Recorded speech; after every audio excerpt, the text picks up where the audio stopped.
أعوذ بالله من الشيطان الرجيم بسم الله الرحمن الرحيم۔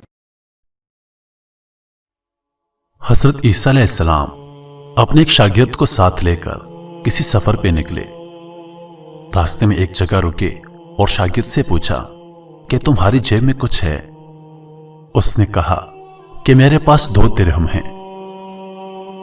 حضرت عیسیٰ علیہ السلام نے اپنی جیب سے 1 درہم نکال کر اسے دیا اور فرمایا کہ یہ 3 درہم ہو جائیں گے، قریب ہی آبادی ہے، تم وہاں سے 3 درہموں کی روٹیاں لے آؤ۔ وہ گیا اور 3 روٹیاں لی۔ راستے میں سوچنے لگا کہ حضرت عیسیٰ علیہ السلام نے تو 1 ہی درہم دیا تھا اور 2 درہم میرے تھے، جبکہ روٹیاں 3 ہیں۔ ان میں سے آدھی روٹیاں حضرت عیسیٰ علیہ السلام کھائیں گے اور آدھی روٹیاں مجھے ملیں گی، لہذا بہتر ہے کہ میں 1 روٹی پہلے ہی کھا لوں۔ چنانچہ اس نے راستے میں 1 روٹی کھا لی اور 2 روٹیاں لے کر حضرت عیسیٰ علیہ السلام کے پاس پہنچا۔ آپ نے 1 روٹی کھا لی اور اس سے پوچھا کہ 3 درہم کی کتنی روٹیاں ملی تھیں؟ اس نے کہا کہ 2 روٹیاں ملی تھی، 1 آپ نے کھائی اور 1 میں نے کھا لی۔ حضرت عیسیٰ علیہ السلام وہاں سے روانہ ہوئے۔ راستے میں ایک دریا آیا۔ شاگرد نے حیران ہو کر پوچھا کہ اے اللہ کے نبی، ہم دریا کیسے عبور کریں گے جبکہ یہاں تو کوئی کشتی بھی نظر نہیں آتی؟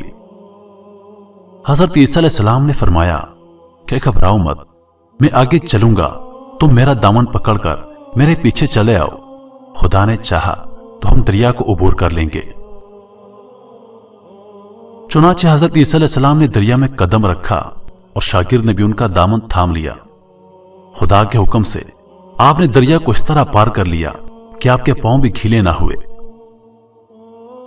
شاگرد نے یہ دیکھ کر کہا کہ میری ہزاروں جانیں آپ پر قربان، آپ جیسا صاحب اعجاز نبی تو پہلے معبوس ہی نہیں ہوا تھا۔ آپ نے فرمایا کہ یہ معجزہ دیکھ کر تمہارے ایمان میں کچھ اضافہ ہوا؟ اس نے کہا کہ جی ہاں، میرا دل نور سے بھر گیا ہے۔ پھر آپ علیہ السلام نے فرمایا کہ اگر تمہارا دل نورانی ہو چکا ہے تو بتاؤ کہ روٹیاں کتنی تھی؟ اس نے کہا کہ حضرت روٹیاں بس 2 ہی تھی۔ پھر آپ وہاں سے چلے۔ راستے میں ہرنوں کا ایک غول گزر رہا تھا۔ آپ نے ایک ہرن کو اشارہ کیا، آپ کے پاس چلا آیا۔ آپ نے اسے ذبح کر کے اس کا گوشت کھایا اور شاگرد کو بھی کھلایا۔ جب دونوں گوشت کھا چکے تو حضرت عیسیٰ علیہ السلام نے اس کی کھال پر ٹھوکر مار کر کہا کہ اللہ کے حکم سے زندہ ہو جا۔ ہرن زندہ ہو گیا اور چوکڑیاں بھرتا ہوا دوسرے ہرنوں سے جا ملا۔ شاگرد یہ معجزہ دیکھ کر حیران ہو گیا اور کہنے لگا کہ اللہ کا شکر ہے کہ جس نے مجھے آپ جیسا نبی اور آپ جیسا استاد عنایت فرمایا ہے۔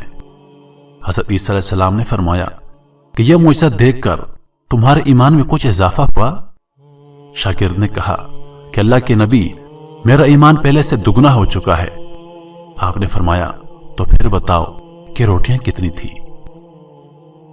شاگرد نے ایک بار پھر کہا کہ جناب، روٹیاں صرف 2 ہی تھی۔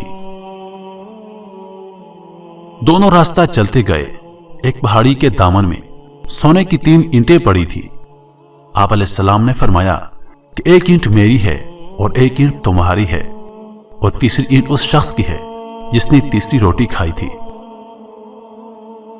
یہ سن کر شاگرد شرمندگی سے بولا کہ حضرت، تیسری روٹی میں نے ہی کھائی تھی۔ حضرت عیسیٰ علیہ السلام نے اس لالچی شاگرد کو چھوڑ دیا اور فرمایا کہ 3 اینٹیں تم لے جاؤ۔ یہ کہہ کر حضرت عیسیٰ علیہ السلام وہاں سے روانہ ہو گئے اور لالچی شاگرد اینٹوں کے قریب بیٹھ کر سوچنے لگا کہ انہیں کیسے گھر لے جاؤں۔ اسی دوران 3 ڈاکو وہاں سے گزرے۔ انہوں نے دیکھا کہ ایک شخص کے پاس سونے کی 3 اینٹیں ہیں۔ انہوں نے اسے قتل کر دیا اور آپس میں کہنے لگے کہ اینٹیں 3 ہیں اور ہم بھی 3 ہیں، لہٰذا ہر ایک کے حصے میں 1 اینٹ آئے گی۔ اتفاق سے وہ بھوکے تھے۔ انہوں نے ایک ساتھی کو پیسے دیے اور کہا کہ شہر قریب ہے، تم وہاں سے روٹیاں لے آؤ، اس کے بعد ہم اپنا اپنا حصہ اٹھا لیں گے۔ وہ شخص روٹیاں لینے گیا اور دل میں سوچنے لگا کہ اگر میں روٹیوں میں زہر ملا دوں تو دونوں ایک ساتھ مر جائیں گے اور 3 اینٹیں میری ہو جائیں گی۔ ادھر اس کے دونوں ساتھیوں نے آپس میں مشورہ کیا کہ اگر ہم اپنے ساتھی کو قتل کر دیں تو ہمارے حصے میں سونے کی 1.5 اینٹ آ جائے گی۔ چنانچہ جب ان کا تیسرا ساتھی زہر آلودہ روٹیاں لے کر آیا تو انہوں نے منصوبے کے مطابق اس پر حملہ کر کے اسے قتل کر دیا۔ پھر جب انہوں نے روٹیاں کھائی تو وہ دونوں بھی زہر کی وجہ سے مر گئے۔ واپسی پر حضرت عیسیٰ علیہ السلام وہاں سے گزرے تو دیکھا کہ اینٹیں ویسی کی ویسی پڑی ہیں، جبکہ اس کے پاس 4 لاشیں پڑی ہوئی ہیں۔ آپ نے یہ دیکھ کر ٹھنڈی سانس بھری اور فرمایا کہ دنیا اپنے چاہنے والوں کے ساتھ یہی سلوک کرتی ہے۔ تو میرے پیارے بھائیوں اور دوستو، دنیا کی چاہت کرنے والا، دنیا کو سب کچھ سمجھنے والا بالآخر اس دنیا سے خالی ہاتھ چلا جاتا ہے۔ آپ جتنے مرضی پیسے کما لیں، جتنے مرضی دنیا جمع کر لیں، مگر آپ کو جانا خالی ہاتھ ہی پڑے گا۔ ایک ہی چیز آپ کے ساتھ جائے گی اور وہ ہوں گے آپ کے نیک اعمال، جسے ہم دنیا میں نظر انداز کر رہے ہیں۔ اللہ پاک ہم سب کو سمجھنے اور نیک اعمال کرنے کی توفیق عطا فرمائے۔ مزید ویڈیوز دیکھنے کے لیے ہمارے چینل کو سبسکرائب کریں اور دن کی تازہ ترین اپڈیٹس کے لیے چینل پر موجود گھنٹی کے بٹن کو دبائیں تاکہ ہماری ویڈیو سب سے پہلے آپ تک پہنچیں۔ اپنی دعاؤں میں یاد رکھیے گا۔ اللہ پاک آپ سب کا حافظ و نگہبان۔